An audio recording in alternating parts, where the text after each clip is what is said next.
Bank of America effectively is acting as an intelligence agency. Now, I don't mean suspects. I don't mean that people were identified by the FBI and then they went to Bank of America and said, hey, okay, Johnny Appleseed was in D.C. We think he might have been involved with the riot. He may have stormed the Capitol. We need his information. That did not happen. If that happened, that'd make sense. Nor is it clear, if we're going to be precise about it, that what Bank of America did is even legal.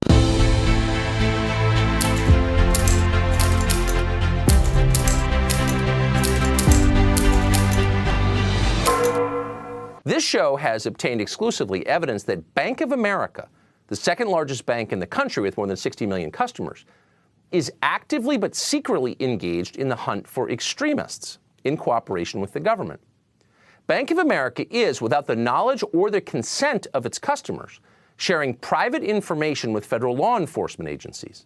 Bank of America effectively is acting as an intelligence agency. We got to talk about Bank of America potentially giving your private banking information to the FBI, to the federal government, to the federales, because maybe you were somewhere near or in D.C.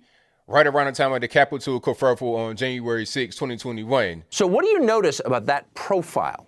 Well, the first thing you notice is that it's remarkably broad. Any purchases of anything in the city of Washington, D.C., any overnight stay anywhere in the three-state area that spans hundreds of miles, any purchase, not simply of legal firearms, but instead anything bought from a, quote, weapons-related merchant, T-shirts included, and then any airline-related purchases, not just flights to Washington, flights to anywhere, to Omaha, to Thailand. That is a very, very wide net, an absurdly wide net. As a matter of fact, there was a dragnet so big, you're talking about 211 people caught up in it.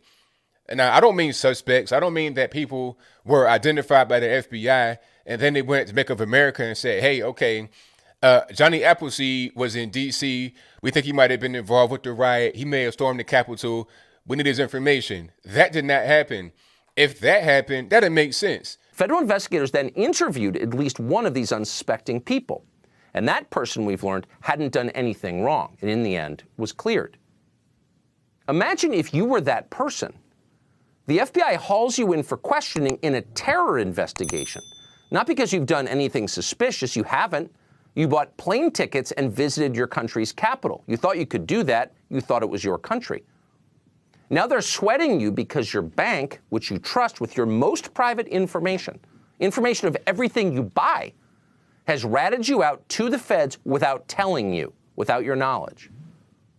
Because Bank of America did that, you are being treated like a member of Al-Qaeda. What country is this? That's not right. I think it might be illegal. It's not necessarily illegal to have probable cause for somebody and have their records given to the FBI.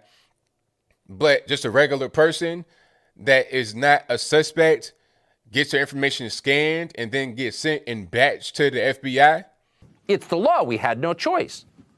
But that's not true. Bank of America did have a choice. The bank could have resisted turning over information on its innocent customers to federal investigators, but Bank of America did not do that. Nor is it clear, if we're going to be precise about it, that what Bank of America did is even legal. This is part of the reason why this whole thing was bad, because you got people now that are abusing their power and it's less resistance from the general public, because people on the left, they think, ha, ha, ha, that's what they get, stupid Trump supporter. But the point is that it's easy for people to say, all right, do whatever you want to do.